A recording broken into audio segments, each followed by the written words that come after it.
Almost crore crore টাকা এখানে বিনিয়োগ হয়ে গেছে, সরকারিভাবে এটাকে স্থগিত করা হয়েছে। এই ইভেন্টটা সফলভাবে করার জন্য সার্বিক সহযোগিতা, প্রশাসন সবার সাথে আমাদের রেগুলার যোগাযোগ ছিল এবং এটা সিকিউরিটি ডিজাইন যা যা দরকার সবকিছু আমরা সম্পন্ন করেছি।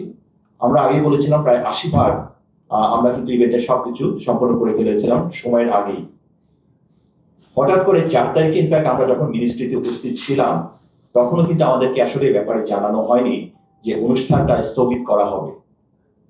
মিনিস্ট্রিতে যে মিটিং ছিল সেই মিটিং এর সিদ্ধান্ত হয় এবং সবচেয়ে আশ্চর্যের ব্যাপার, রাত 11টার সময় আমরা একটা পত্রিকার মারফত জানতে পারলাম যে অনুষ্ঠানটা স্থগিত করা হচ্ছে। উই ওয়াজ শক, আমরা আসলে শক ছিলাম, কারণ এত অল্প সময়ে এত কিছু করার পরেও সব ধরনের ব্যবস্থা যা যা প্রয়োজনীয় দরকার তার চেয়ে আমরা বেশি সব করে আয়োজন করে রেখেছিলাম। তো আমাদের কাছে মনে হচ্ছে আসলে যে কোনো কারণেই হোক এটা স্থগিত করার আগে আমাদেরকে জানানো উচিত ছিল, কারণ আমরা সার্বক্ষণিক যোগাযোগ সব বাহিনীর সাথে রেখেছি এবং আমাদের সরকারিভাবে যা যা প্রসিডিউর দরকার, যা যা ফর্মালিটিস দরকার সবকিছু কিন্তু আমরা সম্পন্ন করেছি এবং ওনারা আমাদেরকে লিখিত অনুমতি দেওয়ার পরে কিন্তু আমরা এই অনুষ্ঠানতে হাত দিয়েছি। তো অনেকে আমাদেরকে বলেছেন আমরা এটা আগুন নিয়ে খেলছি, কারণ আসলে এটার আয়োজনটা অনেক ব্যাপক এবং অনেক বিশাল, কারণ বাংলাদেশের ইতিহাসে এত বড় ইভেন্ট, এরকম মেগা ইভেন্ট এর আগে কোনো সময় সংঘটিত হয়নি এবং আমরা এর জন্য যে ধরনের প্রস্তুতি নিয়েছিলাম এটা যথেষ্ট ছিল। তো আমরা ইনফ্যাক্ট প্রেস নোটের মধ্যে সবকিছু বিস্তারিত মেনশন করেছি। তো যে কোনো কারণে হোক, সামনে নির্বাচন এবং নিরাপত্তা জনিত কারণে আমাদেরকে হোম মিনিস্ট্রি থেকে, স্বরাষ্ট্র মন্ত্রণালয় থেকে অনুষ্ঠানটা স্থগিত করা হয়েছে। আমরা এখনো বলছি না যে অনুষ্ঠানটা ক্যান্সেল করে দেওয়া হয়েছে, অনুষ্ঠানটা স্থগিত করা হয়েছে এবং আমার বিশ্বাস স্বরাষ্ট্র মন্ত্রণালয় থেকে ডাক্তার জাকির নায়েকের অনুমতি ক্রমে আমরা পরবর্তী শিডিউলটা ঘোষণা করব, যেহেতু আমাদের অনেক বিশাল অলমোস্ট কোটি কোটি টাকা এখানে বিনিয়োগ হয়ে গেছে এবং সব ধরনের সরকারি ডকুমেন্টস, ইন্টারন্যাশনাল ডকুমেন্ট যা যা দরকার সবকিছু আমরা ব্যবস্থা করে তারপর আমরা হাত দিয়েছিলাম এবং আমাদের এই ডাক্তার জাকির নায়েকের সাথে পিস টিভি সবাই মিলে 90 জনের উপর একটা টিম, ওনাদের 5 দরকার হোটেল বলেন, ইভেন লজিস্টিক সাপোর্ট বলেন, এন্টায়ার সেট আপ বাইরে থেকে আসার কথা ছিল, অনেক কিছু বাংলাদেশে চলে আসছে এয়ারপোর্টে। তো সেই ক্ষেত্রে আমাদের প্রস্তুতি সেই লেভেলে ছিল যে আমরা অন্তত অনুষ্ঠানের 7 দিন আগে আপনাদের সবাইকে নিয়ে একটা ড্রাই রান দিতাম যে মেগা ইভেন্ট কোন লেভেলের হয়।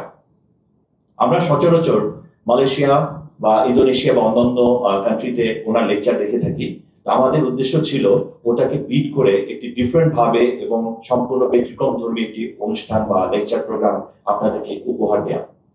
তো যে কোনো কারণেই হোক, you people are smart enough to understand যে আমি কি বলতে চাচ্ছি, কেন অনুষ্ঠানটা স্থগিত হয়েছে সেটাও আপনারা জানেন এবং আমরা এটা কাগজে সব আপনাদেরকে প্রেস নোটের মাধ্যমে দিয়েও দিয়েছি।